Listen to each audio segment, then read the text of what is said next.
ओम शांति। आज 23/11/2023।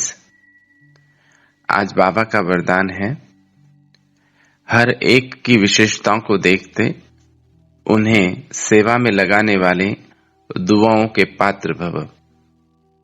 बाबा कहते हैं, जैसे बाप दादा का हर एक बच्चे की विशेषता से प्यार है और हर एक में कोई न कोई विशेषता है, इसलिए सबसे प्यार है। तो आप भी हर एक की विशेषताओं को देखो।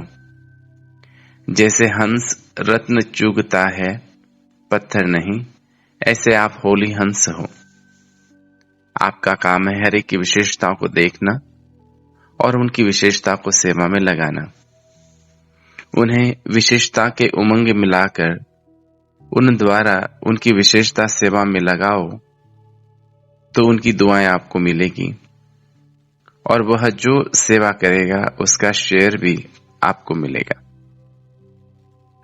तो आज प्यारे बाप दादा बहुत सुंदर वरदान दे रहे हैं हम होली हंस आत्माओं को, और पुरुषार्थ में आगे बढ़ने के लिए दुआओं की बहुत आवश्यकता है। बाबा तो हमेशा कहते हैं ना कि बच्चे, दुआएं असंभव कार्य को भी संभव कर सकती हैं। और जैसे जैसे हम ईश्वरीय कार्य में आगे बढ़ते हैं तो तन मन धन से हम सेवा करते जाते हैं। संबंध संपर्क से, अपनी कलाओं से, अपनी विशेषताओं से हम सेवा तो करते जाते हैं और उन सेवाओं से बाबा की दुआएं, परिवार की दुआएं, सर्व आत्माओं की दुआएं हमें प्राप्त होती हैं और दुआएं मिलती हैं। हम आगे बढ़ते हैं, सेवा करते हैं और दुआएं मिलती हैं। दुआओं से और सेवाओं के लिए बल मिलता है। तो ये एक साइकिल होती है, तो जिससे तीव्र पुरुषार्थ करना आसान होता है, या फिर हम तीव्र पुरुषार्थी बन जाते हैं और जो भी परिवर्तन हम अपने जीवन में करना चाहें वो कर सकते हैं। तो बाबा हम आत्माओं को अपनी संपूर्णता को कैसे हम प्राप्त कर सकें, जल्दी से जल्दी कैसे प्राप्त कर सकें, तो उसकी हमें कला सिखाता है, उसके लिए हमें समझ देता है और उसकी युक्तियां भी बताता है। तो ऐसे ही आज बाबा कह रहा है कि हम अपने पुरुषार्थ से तो आगे बढ़ ही रहे हैं, हम खुद तो पुरुषार्थ ही कर ही रहे हैं, लेकिन हम दूसरों के पुरुषार्थ से भी, या फिर दूसरी जो सेवाएं करते हैं उनसे भी कैसे हम अपना भाग्य बना सकते हैं, अपने लिए पुण्य जमा कर सकते हैं, उसकी भी विधि बाबा यहाँ पर हमको बता रहे हैं। और साथ ही साथ परिवार में जब हम रहते हैं, कोई भी संगठन में जब हम रहते हैं, तो हमने कैसे रहना चाहिए और उस संगठन की शक्ति को हम कैसे बढ़ा सकते हैं, एक परिवार को हम कैसे मजबूत कर सकते हैं, आगे बढ़ा सकते हैं, उसकी भी बाबा विधि हमको यहाँ पर बता रहे हैं। तो बाबा कहते हैं कि हर एक आत्मा में कोई ना कोई विशेषता है, और बाबा तो कहते हैं कि और कोई विशेषता भले ना हो, लेकिन हर एक ने बाबा को पहचाना, बाप को पहचानना, ये तो सबसे बड़ी विशेषता है। तो जैसे बाप दादा का हर एक बच्चे की विशेषता से प्यार है और हर एक में कोई ना कोई विशेषता है, इसलिए सबसे प्यार है। तो बाबा कहते आपका भी काम है हर एक की विशेषताओं को देखना। जैसे हंस रत्न चुगता है, पत्थर नहीं, ऐसे आप होली हंस हो। तो विशेषता को ही देखना है, विशेषता को ही सुनना है और विशेषताओं का ही वर्णन करना है और विशेषताओं को देखकर उसको सेवाओं में लगाना है।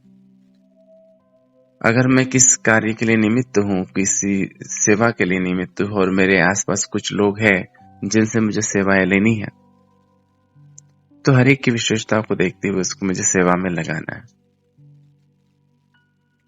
और उसकी जैसे विशेषता लगती जाएगी, बाबा कहते हैं कि वो जो भी करेगा उसका भी एक शेयर हमको मिलना आरंभ हो जाता है। कितनी सुंदर बात है। लौकिक में भी हम देखते हैं ना, जो लोग नेटवर्क मार्केटिंग करते हैं उसमें भी ऐसे ही होता है कि आप किसी 2 लोगों को जोड़ते हैं, 4 लोगों को जोड़ते हैं और फिर वो जैसे जैसे अन्य आत्माओं को जोड़ते जाते हैं तो वो जितना भी काम करेंगे आगे, कार्य करेंगे आगे, तो उसका एक शेयर आपको मिलता रहता है। ऐसा ही ये कार्य है। तो बाबा कहते हर एक की विशेषताओं को देखकर उसको कार्य में लगा। और इसका उल्टा भी होता है कभी। अगर मैं निमित्त हूं और मेरे आसपास कुछ 5-10 लोग हैं जिनसे मुझे सेवाएं लेनी है और मैं उनके लिए निमित्त हूं, फॉर एग्जाम्पल, तो बाबा ने इन 10 आत्माओं की जिम्मेवारी मुझे आत्मा पर दी है। अब इनके भाग्य को बनाने की जिम्मेवारी मेरे ऊपर है। अब अगर इनका भाग्य मैं श्रेष्ठ नहीं बनाता, इनको बाप समान बनाने के लिए मैं मेहनत नहीं करता, तो फिर होता यूं है कि ये जो 10 लोग हैं ना, इनकी विशेषताओं को अगर मैं सेवा में नहीं लगाता हूं, उनमें है मुझे पता है, फिर भी मैं नहीं लगाता हूं, चाहे कोई भी कारण हो, तो फिर ये आत्माओं को मुझे अपने खाते से शेयर देना पड़ेगा। फिर मुझे इतनी कमाई करनी होगी कि इन 10 आत्माओं की मैं पालना कर पाऊं। ये आत्माएं राजा तो नहीं बनेगी, क्योंकि वैसे हमने उनसे सेवा ही नहीं कराई, उनकी विशेषताओं को नहीं लगाया, तो रहेगी तो साधारण, लेकिन साधारण रहते हुए भी उनकी पालना हमें करनी पड़ेगी। एक प्रकार से वो जिम्मेवारी आ जाएगी हमेशा के लिए हमारे ऊपर। इसलिए बाबा कहते कि हर एक को राजा बनाने की जिम्मेवारी आपकी है। आप समान बनाइए। जैसे ये राजयोग है, बाबा भी हमें हमेशा कहता है कि बच्चे प्रजा योग नहीं है, ये राजयोग है। आपको राजाओं का राजा मैं बनाता हूं। तो हमारी भी जिम्मेवारी है कि हम अपनी आसपास की आत्माओं को राजाओं का राजा बनाने का पुरुषार्थ करें। तो हर एक की विशेषताओं को देखकर उसको कार्य में हमको लगाना है। बहुत बार होता यूं है कि मैं कुछ सेवा के लिए निमित्त हूं, मतलब उन आत्माओं को पालना देने के लिए, और बहुत बार यूं होता है कि वो आत्माएं हमसे ज्यादा अच्छी सेवा कर सकती है, चाहे तन से, चाहे वाणी से, चाहे अन्य कोई विशेषता से, तो हमसे भी बेहतर वो सेवा करते हैं। तो कभी कभी जो हम होते हैं, जो मुख्य होता है, उसको लग सकता है कि ये तो मेरे से आगे जा रहा है, या फिर इसको मेरे से ज्यादा सम्मान मिल रहा है, हर आत्मा इसको ही पूछती है। तो हो सकता है कि जो निमित्त है उसको कहीं ना कहीं ऐसी क्या कहते हैं उसको, कि ऐसी फीलिंग आ सकती है, नेगेटिव फीलिंग। कहीं ईर्ष्या नहीं होगी, कहीं द्वेष नहीं होगा, कहीं घृणा नहीं होगी, क्योंकि हम वो महान आत्मा है कि उस भावनाओं में तो हम नहीं जाते, लेकिन कहीं ना कहीं वो एक फीलिंग आती है कि इसको ज्यादा मिल रहा है। तो कभी कभी फिर होता यूं है कि उस आत्मा को, उसकी विशेषता को हम उतना आगे नहीं बढ़ाते, पता होने के पश्चात भी नहीं बढ़ाते। और कहते हैं ना कि जिस पौधे को आप पानी नहीं देंगे तो वो पौधा एक दिन मुरझा जाता है। ऐसे ही हर एक की विशेषताओं को हम अगर सेवा में नहीं लगाते और वो आत्मा को एहसास नहीं हो, मतलब उस आत्मा को पता भी नहीं है कि आपके मन में ये भाव उत्पन्न हो रहे हैं, और वो आत्मा फिर आपके ही ऊपर डिपेंड है, और आप फिर उसकी सेवाओं को नहीं ले रहे हैं या फिर उनको सेवा में नहीं लगा रहे हैं, तो फिर धीरे धीरे उसके अंदर एक नकारात्मक भाव में चला जाता है, और धीरे धीरे वो पौधा मुरझा जाता है, और एक दिन ऐसे होता है कि उसकी वो विशेषता भी समाप्त हो जाती है। फिर हम कह सकते हैं, फिर कोई कहेगा कि नहीं, इसने पुरुषार्थ नहीं किया। तो दोनों बातें हैं। एक तो जो निमित्त होता है उसकी जिम्मेवारी है कि उस पौधे को पानी देना, अर्थात ही कोई ऐसी पालना करना कि उसकी वो विशेषता निखर जाए, उसको हर एक संभव हमने मदद करें, या फिर हर एक संभव हम मदद करें उसको, कि जिससे उसकी विशेषता में निखार आए, वो सेवाओं में लगे। अगर नहीं करते तो धीरे धीरे फिर मुरझा जाता है। लेकिन कोई आत्मा ऐसी होती है कि वो अपने बलबूते पर, जैसे आप देखते हैं जंगल में कुछ पौधे ऐसे होते हैं जो अपने बलबूते पर बढ़ते हैं। उनको बारिश के कुछ ही शुरुआत के लिए, मतलब उनको शुरुआत में ही बारिश की जरूरत होती है, लेकिन एक बार जब वो बढ़ने लगते हैं तो अपने बलबूते पर बढ़ते हैं, बार बार उनको उसकी जरूरत नहीं होती। तो ऐसे बहुत कम पौधे होते हैं, बहुत कम पेड़ होते हैं। सो वो अपनी शक्ति से बढ़ते हैं, और उन्होंने अपनी शक्ति को पहचान कर बढ़ाया तो बहुत अच्छी बात है। लेकिन ज्यादातर हम देखते हैं कि आत्माएं थोड़ा निराश और उदास और हताश हो जाती हैं और सेवाएं करना छोड़ देती हैं, और कहते कि क्या करें,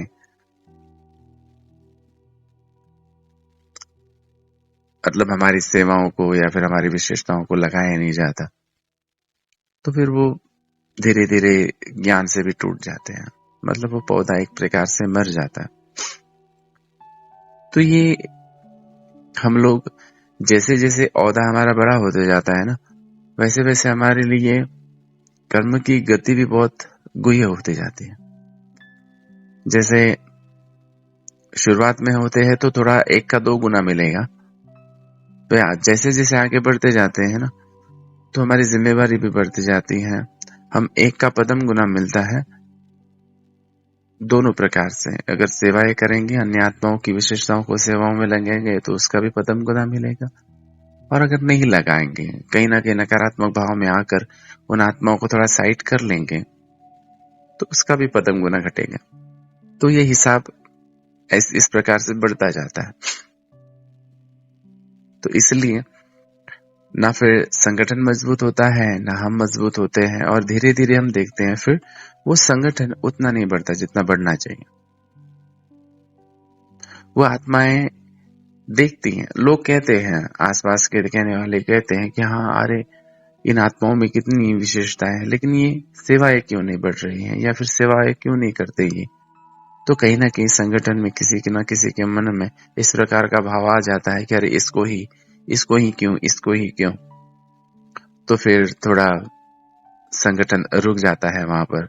ऐसा लौकिक परिवार में अगर होता है जहां 10 लोग रहते हैं और कभी किसी एक की विशेषता की वजह से उसको ही ज्यादा सम्मान मिलता है या लोग पूछते हैं, तो बाकी अन्य आत्माओं को लग सकता है कि इसको ही ज्यादा पूछते हैं। तो फिर ये लोग जो होते हैं बाकी के, वो उतना सम्मान या उतना प्यार से उनसे बात नहीं करेंगे। तो फिर वो जो करने वाली आत्मा होती है, हर बात में आगे आगे करके जिम्मेवारी लेकर उस सेवाओं को पूर्ण करती हैं, तो फिर वो सेवाओं को करना भी छोड़ देती। फिर ऐसे धीरे धीरे मन मुटाव बढ़ने लगता है और वो परिवार टूटने लगता है। तो अभी हम ईश्वरीय परिवार में हैं। अभी हम एक धर्म, एक राज्य, एक भाषा स्थापन करने जा रहे हैं। तो ऐसा परिवार बना रहे हैं हम जहां एक भाषा होगी। भाषा वो हिंदी की अलग बात है, जो हिंदी होगी वहां पर, लेकिन यहाँ पर हम सबकी भाषा एक होगी, अर्थात सबकी एक भाषा जो बाबा की है, एक दूसरे के लिए हर एक की विशेषताओं को सुनाने की भाषा एक जैसी भाषा होगी। कभी किसी के लिए ग्लानि नहीं, कभी किसी के लिए ईर्ष्या नहीं, कभी किसी के लिए घृणा नहीं, कोई नकारात्मक भाव नहीं। सबकी एक भाषा, सबके लिए प्रेम की भाषा होगी। तो ये यहाँ पर हमें बनानी है। तो ये ईश्वरीय संगठन है जिसमें हम अभी हैं। तो इस संगठन को मजबूत बनाने की जिम्मेवारी, इस किले को मजबूत करने की जिम्मेवारी हम आत्माओं की है, हर एक की है। सिर्फ जो निमित्त है उसकी ही नहीं, हर एक की है।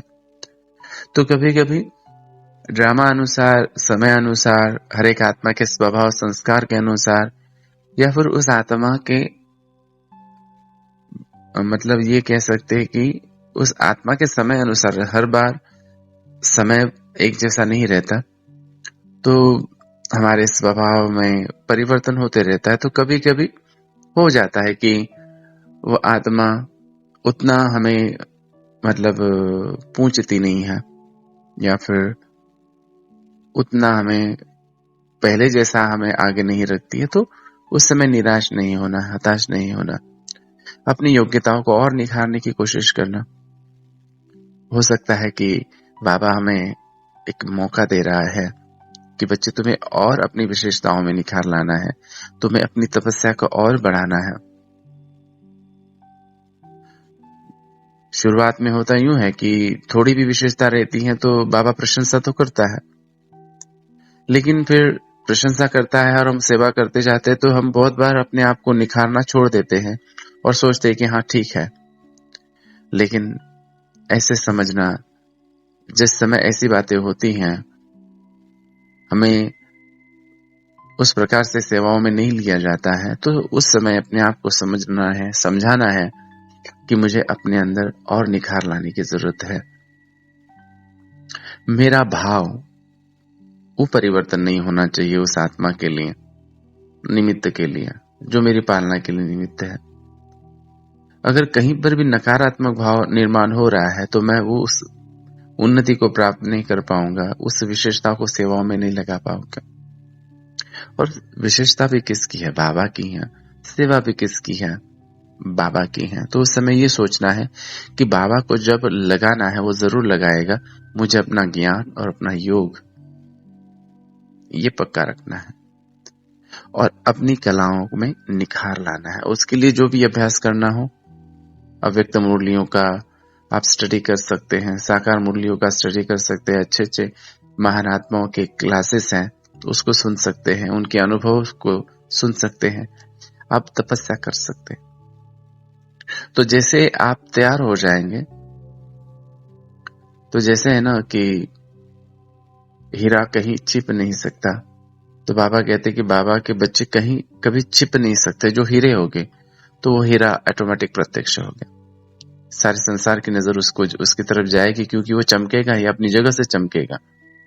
तो हीरे को बाहर जाने की जरूरत नहीं होती है। बहुत बार आपने देखा होगा कि हीरे के पास लोग पहुंचते हैं, हीरा कहीं खुद होकर नहीं जाता है कि देखो मैं हीरा हूं। हीरे की तलाश में लोग पहुंचते हैं। तो ऐसे आपकी तलाश में आपकी तपस्या, आपकी सेवा, मनसा सेवा ऐसी बढ़ेगी तो ऑटोमेटिक आत्माएं आप तक पहुंचेगी। तो ये सदैव ध्यान रखना है और आत्माओं के लिए, हर एक आत्माओं के लिए हमारे मन में सदैव स्नेह और सम्मान कायम रखना है। कोई हमें बहुत मौके दे रहे हैं या बहुत चांस दे रहा है इसलिए वो बहुत अच्छा है, कल जाके वो ही चांस नहीं दे रहा है तो वो बुरा हो गया। नहीं, हमारा मन सदैव स्थिर होना चाहिए, जिसको कहते हैं ना युधिष्ठिर, अर्थात हर परिस्थिति में जो स्थिर है उसको ही युधिष्ठिर कहते हैं। तो ऐसे सेवा मिले तो भी खुश, तो भी आत्माओं के लिए स्नेह और प्रेम और सम्मान, और नहीं भी मिले तो भी वही प्यार, वही सम्मान, वही खुशी, वही आनंद। तब हम कह सकते हैं कि हम पुरुषार्थ में आगे बढ़ रहे हैं और अपने तरफ ध्यान देकर अपने आप को निखारने की कोशिश करते रहना। तो ऐसे बाबा कहते कि बच्चे हर एक की विशेषताओं को देखें और विशेषताओं का ही वर्णन करें, तो संगठन बहुत मजबूत होगा। दिखाई तो सब देगा, जैसे जैसे हम आगे बढ़ते जाते हैं ना, तो हमको एक दिव्य दृष्टि मिलने आरंभ हो जाती, समझ जिसको हम कहते हैं। तो फिर हम आत्माओं को और अच्छी तरह से समझ पाते हैं, क्योंकि ज्ञान और योग से हो यूं रहा है कि व्यर्थ जीवन से समाप्त होता जा रहा है, ज्ञान से समझ बढ़ती जा रही है, योग से शक्ति मिल रही है, और व्यर्थ कर्म, व्यर्थ संकल्प, व्यर्थ बोल से मुक्त हो रहे हैं। तो जीवन बहुत पावरफुल होना आरंभ होता है, प्योर होते जाते हैं हम। और जैसे जैसे प्यूरिटी की तरफ बढ़ते हैं तो आत्माओं के भाव को, स्वभाव को, संस्कारों को परख सकते हैं, और फिर उस परखने की शक्ति को हमको सही रीति से यूज करना है। अगर उसको उल्टी रीति से लिया तो फिर ये परखने की शक्ति कमजोर भी होनी आरंभ हो जाती है। सही रीति से मतलब कि समझना है कि हर एक की विशेषताओं को, और हर एक के अंदर जो भी बातें हैं, जो नकारात्मक बातें हैं वर्तमान समय कलयुग के समय के अनुसार, उसकी समझ जरूर आती है, लेकिन उस बातों को वर्णन नहीं करना है कहीं, ना अपने मन में बार बार दोहराना है और ना ही अन्य आत्माओं के सामने बार बार दोहराना है। क्योंकि बाबा हमेशा कहते हैं कि बच्चे, आप जिस बात का ज्यादा चिंतन करते हो ना, तो जैसा चिंतन होता है वैसा ही चित्त बन जाता है और वैसे ही आप बनना आरंभ हो जाते हैं। तो अगर किसी के अवगुणों का ज्यादा चिंतन करेंगे तो वो आपके जीवन का हिस्सा बन जाता है, तो वो अवगुण वहां से उठकर यहाँ पे आ जाता है। इसलिए ना खुद चिंतन करना है, ना उसकी चर्चा करनी है। तो ऐसे जब हम संगठन में रहेंगे तो ये संगठन बहुत मजबूत होता जाएगा। और ये तब होता है जब आपस में एक दूसरे के लिए सच्चा प्रेम हो, सच्चा स्नेह हो और सम्मान हो। मनुष्य आत्माओं को जीवन में दो बातें ही चाहिए होती है, एक है प्रेम और दूसरा है सम्मान। सिर्फ प्रेम से ही काम नहीं होता और सिर्फ सम्मान से ही काम नहीं होता, प्रेम और सम्मान। और प्रेम और सम्मान अगर कायम है तो फिर हर एक की विशेषता ही हमें दिखाई देगी, अवगुण होते हुए भी उसकी तरफ ध्यान नहीं जाएगा। तो ऐसे हम होली हंस बाबा के बच्चे। बाबा कहते हैं ना, होली हंस, हंस का काम है पत्थर छोड़ देता है और मोती ही चुगता है। ऐसे हम भी हैं, होली हंस बच्चे हैं बाबा के। आपने वो कहानी सुनी होगी, एक राजा होता है जिसको एक आंख नहीं होती और एक पैर नहीं होता, घुटने से लेकर उसका पैर टूटा हुआ रहता है, नहीं रहता उसको। और एक दिन वो ऐलान करता है अपने राज्य में कि मुझे अपना एक सुंदर सा चित्र बनाना है, और जो भी मेरा चित्र बनाएगा उसको मैं 5000 स्वर्ण मुद्राएं इनाम में दूंगा। अब सोचो कि राजा एक आंख से अंधा है और एक पैर से लंगड़ा है, तो सोचो उसका चित्र कैसे बनेगा। तो राजा तो चाहेगा ना सुंदर चित्र बनना चाहिए, और अगर चित्र अच्छा नहीं होगा तो राजा गुस्सा होकर कोई सजा भी दे सकता है। इस डर से राज्य से बहुत सारे बड़े बड़े चित्रकार होते हैं, वो सामने नहीं आते। राजा भी सोच में पड़ता है कि ऐसे कैसे। कुछ दिनों के पश्चात एक चित्रकार राजा के पास में पहुंचता है और कहता है कि राजन, मैं आपका चित्र बनाऊंगा। राजन कहते हैं ठीक है, और फिर वो राजन को सामने रखते हैं और एक उसका चित्र बनाना आरंभ करते हैं। तो 1-2 दिन में चित्र बनकर रेडी हो जाता है, और जब वो राजा उस चित्र को देखता है तो बहुत खुश होता है और उस चित्रकार को 5000 के बजाय 5000 स्वर्ण मुद्रा के बजाय 10,000 स्वर्ण मुद्राएं देता है। इतना खुश होता है, इतना सुंदर वो चित्र होता है। अब सोचे कि उसने कैसा चित्र बनाया होगा। अब उस चित्रकार की चित्रकारिता देखिए, उसकी कलाकारी देखिए कि उसने ऐसा चित्र बनाया कि जैसे राजा शिकार कर रहा है, सामने शेर है, राजा घुटनों के बल पर बैठा हुआ है और उसी पैर पर बैठा हुआ है जो पैर टूटा हुआ है, ताकि वो पैर टूटा हुआ दिखाई नहीं देगा, और शेर का निशाना लगा रहा है। तो एक आंख बंद करनी होती है, तो वही आंख बंद करके दिखाई जो उसकी नहीं है। तो सारी कमियां उस चित्रकार ने छिपा दी और जो है उसको सामने रखा। तो ऐसे हम भी चित्रकार हैं, हम भी अपनों की गुणों को ही देखें और जो भी कमियां हैं उसको छिपा सकते हैं। और हम तो ईश्वरीय परिवार में हैं, तो एक दूसरों की कमियों का वर्णन नहीं करें, उसको जितना दबा सकते हैं उतना कमियों को दबाएं और उनकी विशेषताओं का भी वर्णन करें, ताकि संसार में विशेषताएं फैलेगी। जब हर एक दूसरे की विशेषताओं का वर्णन करेंगे तो संसार कैसे बन जाएगा, सोचें। ईश्वरीय परिवार में हम देखते हैं, ब्राह्मण परिवार में कभी कोई सेंटर पे कुछ हो जाता है तो हम तुरंत उस घटना को कितना वायरल कर देते, इसको दिखाओ, उसको दिखाओ, उसको दिखाओ, और सोचते हम तो क्या कर रहे हैं, हम तो बस वास्तविकताओं को बता रहे हैं। लेकिन क्यों बता रहे हैं? उससे हमें क्या प्राप्ति होगी? अच्छा, क्या कल्याण की बात हो रही है उससे? उल्टा और उदास या फिर दुखी हो जाएगी आत्माएं। अगर वो शक्तिशाली हैं तो ठीक है, नहीं तो वो तो उसके जीवन में और निराशा और उदासी आ जाएगी, और नई नई आत्माएं तो और डिस्टर्ब हो जाएगी। इसलिए हमें ध्यान देना है कि कौन सी यज्ञ की कौन सी बातों को हमको आगे बढ़ाना है और कौन सी बातों को हमें नहीं बताना है। जब इतना बड़ा संगठन हो रहा है तो कुछ ना कुछ ऊंच नीच होता है। कहीं ना कहीं आत्माओं के स्वभाव संस्कार होते हैं, उनके कर्म के खाते होते हैं एक दूसरे के साथ में, तो कुछ ना कुछ घटनाएं आएगी। बाबा ने तो कहा कि आखिरी समय तक आती रहेगी। लेकिन आपको क्या करना है? सामना करना है, सहन करना है, लेकिन उसको फैलाना नहीं है। अगर फैलाते हैं, एक दूसरे को फॉरवर्ड भी करते हैं, अपने को ही फॉरवर्ड करते हैं, अपने लोगों को भी, 2-4 लोगों को, तो हमने क्या फॉरवर्ड किया, क्या दिया उन आत्माओं को? दुख। तो ये कार्य हमें नहीं करना है। बहुत बार हम देखते हैं ईश्वरीय परिवार में कि एक दूसरे के साथ जब बात करते हैं तो किसी के अवगुणों की बात करते हैं तो थोड़ा सा चाव से करते हैं, मतलब थोड़ा इंटरेस्ट आता है। ये इंटरेस्ट भी क्यों आ रहा है? ये इंटरेस्ट उन्हीं को ही आएगा जो अपने आप में कुछ पुरुषार्थ नहीं कर रहे हैं या उस अवस्था तक नहीं पहुंचे हैं जहां तक पहुंचना चाहिए बाबा जहां चाहता है। तो ऐसे ही आत्माएं दूसरों के अवगुणों में इंटरेस्ट लेती हैं। जिसको ईर्ष्या होगी, कहीं ना कहीं कंपैरिजन होगा, कहीं ना कहीं घृणा होगी। इसलिए हम बाबा के बच्चे हैं, एक परिवार में चलने वाले एक ईश्वरीय परिवार है हमारा।